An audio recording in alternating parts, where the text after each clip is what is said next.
السلام علیکم ورحمۃ اللہ وبرکاتہ یت پہ کھاجے میں رات یہ ویڈیو یت مز ونان یہ فیک کیا امس 20 ورش کور سۭتۍ نکاح کورمت پانس امس بزرگس 60 ؤری ایج امیک بیاکھ اخ ویڈیو برو کن آمت گۄڈٕ وٕچھو یہ ویڈیو کلپ تمہ پتہٕ کرو أسۍ مزید برو کن کتھ 60 سال کا بڈھا آدمی، کچھ لوگ تو کہہ رہے 70 سال کا، کچھ لوگ کہہ رہے 75 سال کا بڈھا آدمی اور ایک 20 سالہ لڑکی جن کا انہی دنوں میں نکاح ہوا ہے، شادی ہوئی ہے، تو یہ کیسے پاسبل ہے؟ جی ہاں، بالکل 100% 100% اور ایتھینٹک خبر ہے یہ.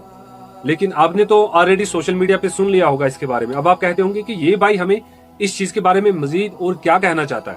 آپ ہمارے ساتھ جڑے رہیں، اس پوسٹ کو شیئر کریں تاکہ یہ تمام لوگوں تک پہنچ تو چکا ہے یہ پوری دنیا میں، لیکن جو کچھ میں کہنا چاہتا ہوں اس چیز کے ریگارڈنگ، ان کے ریلیٹڈ، تاکہ یہ ویڈیو بھی لوگوں تک پہنچے، میرا یہ پیغام بھی لوگوں تک پہنچے.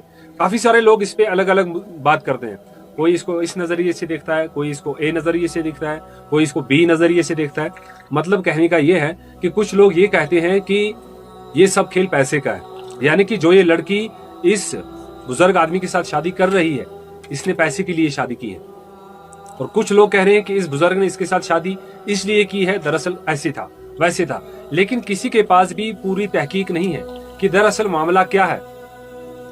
اس بزرگ آدمی کو جس کو آپ دیکھ رہے ہیں، ان کا نام ہے بابر، اور یہ پیشے سے ایک حکیم ہے. ایک معمولی حکیم نہیں، کسی گلی کوچے میں بیٹھنے والے، بلکہ مشہور، اپنی کنٹری کے مشہور حکیم ہیں یہ. اس کو فارن کنٹری سے بھی لوگ اس کے پاس آتے ہیں، یا ان کو پہچانتے ہیں، یا ان کو انوائٹ کرتے ہیں، چاہے کچھ بھی ان کے، چاہے کوئی فنکشن ہو، کوئی پروگرام ہو. کل ملا کے میں یہ کہنا چاہتا ہوں کہ یہ ایک مانا جانا چہرہ ہے، یہ جو حکیم بابر ہیں. اور حکیم بابر جو ہیں یہ قرآن اور حدیث پہ کے پابند بھی ہے، سنت کے پابند بھی ہے. وہ آپ کو ان کی صورت دیکھ کے سب آیا ہے آپ کے سامنے، آپ دیکھ رہے ہوں گے. اور اسی کو لے کے لوگوں نے ان سے کہا تھا، بابر حکیم سے کہا تھا کہ بابر حکیم صاحب، آپ عموماً قرآن اور حدیث کی دعوت دیتے رہتے ہیں، باقی علاج و معالجہ کے کام وہ بھی کرتے رہتے ہیں، اور آپ یہ بھی کہتے رہتے ہیں کہ نکاح کو عام کیجئے اور زنا کو ختم کیجئے. تو پھر لوگوں نے ان کو صلاح دی تھی کہ آپ کسی بے کس لڑکی سے نکاح کیجئے، آپ کسی بیوہ عورت سے نکاح کیجئے، آپ طلاق شدہ لڑکیوں سے نکاح کیجئے. تو اسی چیز کو لے کے یہ جو ہمارے بابر حکیم صاحب ہیں، سب سے پہلے آپ یہ سنیے کہ ان کا کیا کہنا ہے، لوگوں نے ان سے کیا کہا تھا اور کیوں انہوں نے یہ نکاح کیا. سب سے پہلے آپ یہ سنیے.